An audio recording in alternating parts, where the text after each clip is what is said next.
Vous avez vu cette somme astronomique que Temu vient de perdre? 50 milliards de dollars. Et c'est une catastrophe pour eux. Autant vous dire qu'avec une telle perte, Temu commence à montrer de sérieux signes de faiblesse. Mais comment ce géant chinois, qui a su disrupter le monde e-commerce et grimper à la 2e place des charts, a-t-il perdu autant? C'est exactement ce qu'on va voir ensemble. Imaginez un instant que vous êtes tranquillement en train de scroller sur votre téléphone et boum, une pub Temu apparaît, promettant des offres tellement folles qu'on dirait presque un tour de magie. Mais voilà le truc, Temu, c'est un peu comme des villes fantômes du Far West. Ça a l'air cool de l'extérieur, mais à l'intérieur, ça sent le roussi. Dans cette vidéo, on va disséquer le business model de Temu comme un chirurgien décortiquant un patient mystérieux. Je vais vous révéler les pratiques pas très reluisantes de cette boîte et tout ce que cela coûte réellement de faire ces promos de dingue. Et pourquoi tout ça? C'est aussi stable qu'un château de cartes en pleine tempête. Alors attachez votre ceinture, on démarre dans notre plongée dans les profondeurs abyssales de Temu.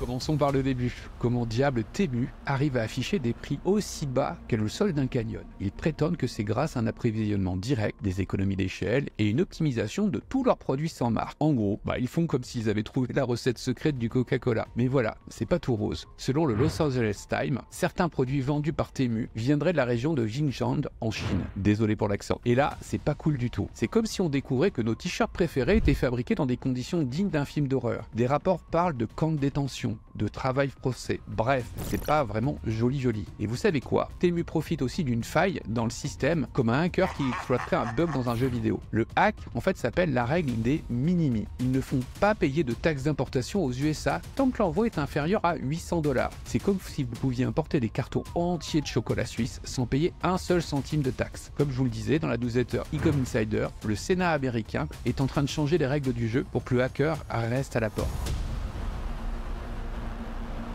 On va continuer dans le film d'horreur. Récemment, des centaines de fournisseurs de Temu ont organisé un sitting pacifique dans un bureau affilié à Temu à Guangzhou. C'est pas une émeute de Black Friday, mais presque. Ces pauvres vendeurs protestaient contre les amendes injustes et des retenues de paiement. C'est comme si votre patron décidait soudainement de ne plus vous payer parce que vous êtes arrivé 5 minutes en retard. Selon des témoignages, Temu impose des amendes allant de 1 à 5 fois le prix d'un produit lui-même. Imaginez un peu, vous vendez un téléphone à 100 $ et boum, 500 $ d'amende parce que le client a trouvé que l'écran n'était pas assez brillant. C'est du délire. Mais attendez, ça devient encore plus fou. Un vendeur qu'on va appeler John Doe, parce qu'apparemment, si on révèle son vrai nom, on pourra avoir des problèmes, a déclaré avoir fermé sa boutique après seulement 2 semaines sur Temu. Pourquoi? Parce que les amendes rendaient impossible de faire le moindre profit. C'est comme si vous ouvriez un stand de limonade et que la police vous mettait une amende à chaque fois qu'un client trouve que votre citronnade n'est pas assez sucrée. Temu se retrouve donc coincé entre l'enclume et le marteau, comme un arbitre dans un match de boxe controversé. D'un côté, les consommateurs qui veulent des produits pas chers et de qualité, et de l'autre, des vendeurs qui veulent faire du profit, et au milieu, Temu qui balance son argent par les fenêtres en pub et en marketing d'influence. C'est comme essayer de contenter à la fois les végans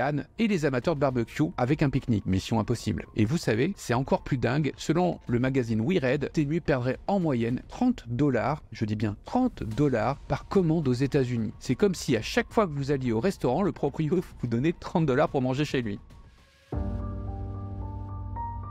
Beaucoup de vendeurs américains ou européens pensent que c'est perdu. Mais en fait, non. C'est comme tout bon film d'action, il y a un rebondissement. Le rebondissement aux États-Unis, c'est des législateurs américains tels des super-héros en costume-cravate, préparent des projets de loi pour mettre fin à l'exploitation de cette règle des minimis. C'est comme si Superman lui-même décidait de mettre fin aux imports illégaux de kryptonite. Cela a commencé en juillet 2023 dans le rapport de l'Import Security and Fairness Act, qui proposait de mettre fin au traitement de ces minimis pour les importations en provenance de Chine et de Russie. C'est comme si on disait « Hé les gars, la récré est finie ». Cela empêchera plus de 60% des marchandises basées en Chine d'utiliser l'exemption. Cette règle est en cours de vote en ce moment. Autant vous dire que ça a fait l'effet d'une douche froide pour Temu et donc pour ses investisseurs. En Europe et en France, on est encore plus violent.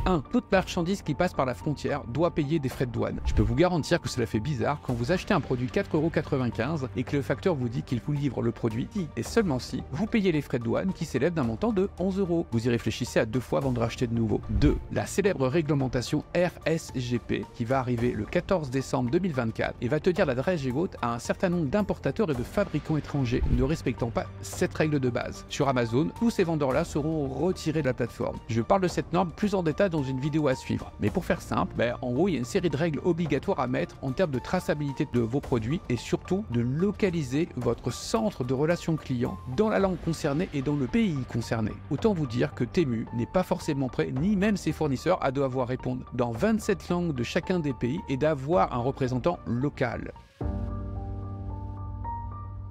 J'aimerais vous partager l'expérience de John. J'ai eu la chance de discuter avec ce vendeur qui bosse sur Temu, comme vous sur Amazon. Et laissez-moi vous dire que c'est pas joli.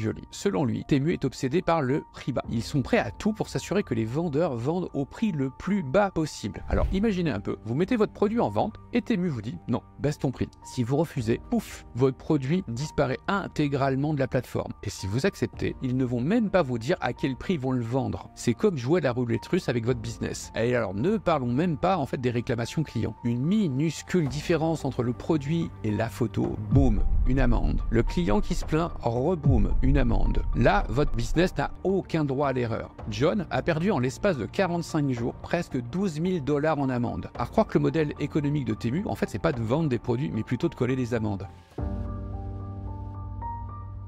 En fin de compte, Temu ressemble un peu à ces startups qui font beaucoup de bruit au début mais qui finissent par faire pchit quand on gratte un tout petit peu la surface. Pour l'instant, ils dominent le marché des produits pas chers. Mais combien de temps ça va durer? Si vous êtes un vendeur e-commerce, ne désespérez pas. Rappelez-vous, même les plus petits peuvent accomplir de grandes choses. Après tout, c'est bien David qui a battu Goliath, non? Voici mon conseil. Si vous vendez des produits bon marché, vous êtes effectivement dans une situation délicate. Vous ne pouvez pas battre Temu ou la plupart des vendeurs chinois sur le bas prix. Alors comment riposter? En vous différenciant, offrez quelque chose que Temu ne peut pas offrir. Un service client exceptionnel, des produits de très bonne qualité, une histoire derrière votre marque, ou bien un produit hybride qui se fait très fort aux États-Unis. C'est un produit physique accompagné d'un produit digital. Et surtout, arrêtez de baser tout votre business sur un seul et unique produit winner. Tous les industriels le savent. La force vient d'un catalogue avec un certain nombre de références, qu'on appelle la profondeur de catalogue, pour être capable de gérer l'ensemble des aléas économiques que vous allez rencontrer. Bref, si vous voulez en savoir plus sur comment survivre dans cette jungle qu'est l'e-commerce, jetez un œil sur cette vidéo. Pourquoi Temu ne va pas détruire votre store Amazon FBA. C'est comme un guide de survie pour l'apocalypse en version business. À votre réussite.